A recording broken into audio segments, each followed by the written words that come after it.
নির্বাক সৈনিকের মতো লড়ে যেতে হয়। পুরুষ হওয়া অত সোজা নয়। একটু বড় হওয়ার পর হঠাৎ করেই বুঝে যায় খুব তাড়াতাড়ি বড় হতে হবে। পুরো সংসারের দায়িত্ব নিতে হবে। ঘর বানানোর জন্য পুরুষকে ঘর ছেড়ে বাইরে যেতে হয়। বছরের পর বছর। মৃত্যুর আগে অবধি হয়তো কখনো পাকাপাকিভাবে বাড়ি ফেরা হয় না। নির্বাক সৈনিকের মতো লড়ে যেতে হয়। বহুরূপীর মতো বিভিন্ন রূপে, কখনো দাদা, কখনো ভাই, কখনো বা স্বামী, কখনো বাবা। পুরুষকে কখনো কাঁদতে দেখবেন না। কারণ সে জানে কাঁদলে সান্ত্বনা দেওয়ার মতো কাউকে পাশে পাওয়া যাবে না। বিভিন্ন কারণে যদি স্ত্রীর সাথে ঝগড়া হয়ে যায়, সে হয়তো চুপ করে থাকে বা একবেলা না খেয়ে থাকে। তবুও তার কোনো বাপের বাড়ি হয় না, যেখানে গিয়ে সে তার অভিমানটা প্রকাশ করবে।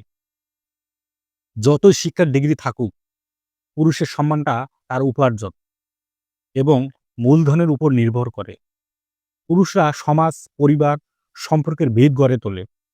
অথচ তাদের আবেগ, সংগ্রাম ও স্বাস্থ্যের কথা অনেক সময় উপেক্ষা করা হয়।